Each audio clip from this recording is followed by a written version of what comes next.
नमस्कार मित्रों। शासन द्वारा प्रदान की गई लीज की सर्वोच्च न्यायालय द्वारा स्थापित की गई महत्ता के बाबत चर्चा करूंगा और आपको यह विश्वास दिलाऊंगा कि हमारी लीज दो व्यक्तियों के बीच की परस्पर लीज यानी भाड़े पट्टा नहीं होता। हाजी एसवीएम जमालुद्दीन विरुद्ध तमिलनाडु सरकार के मामले में सर्वोच्च न्यायालय ने व्याख्या की है कि शासन द्वारा प्रदान की गई लीज ग्रांट शब्द की परिभाषा में आती है और उसके प्रावधानों के विरुद्ध जाने वाले किसी भी कानून उस पर लागू नहीं होते। लीज सर्वोपरि है। इंडियन एक्सप्रेस न्यूज़पेपर विरुद्ध भारत सरकार के मामले में सर्वोच्च न्यायालय ने शासन द्वारा प्रदान की गई लीज को एक परिपूर्ण कानून की मान्यता दी है। ये दोनों निर्णय पर मैं विस्तार से चर्चा करूंगा।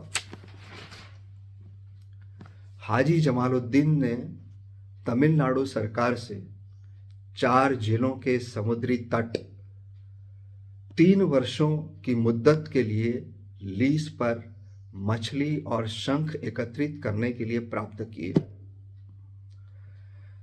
इस उपक्रम पर हाजी साहब ने लाखों रुपए इंफ्रास्ट्रक्चर खड़ा करने के लिए खर्च कर दिए, परंतु अधिकारियों के साथ अनबन के चलते वे इसका उपयोग नहीं कर पा रहे थे और अचानक एक दिन उन्हें लीज रद्द करने की नोटिस प्राप्त हुई, जिसमें यह उल्लेख किया गया था कि आपकी लीज में बिना कोई कारण बताए लीज रद्द करने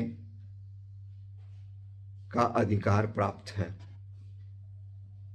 सरकारी कागजों में बारीक बारीक अक्षरों में ऐसी बहुत सारी बातें लिखी रहती है जिस पर कोई ध्यान नहीं देता और कभी सोच भी नहीं सकते कि इनका दुरुपयोग किया जा सकता है।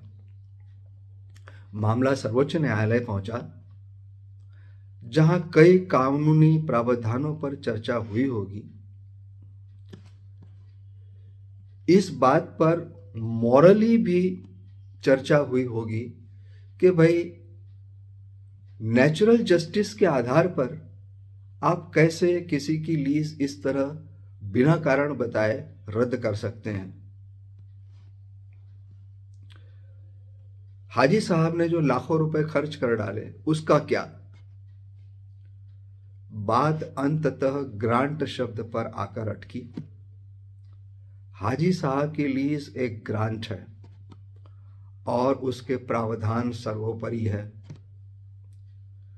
प्रावधान के अनुसार सरकार को बिना कारण बताए लीज रद्द करने का अधिकार है। यह माननीय सर्वोच्च न्यायालय ने माना और हाजी साहब हार गए।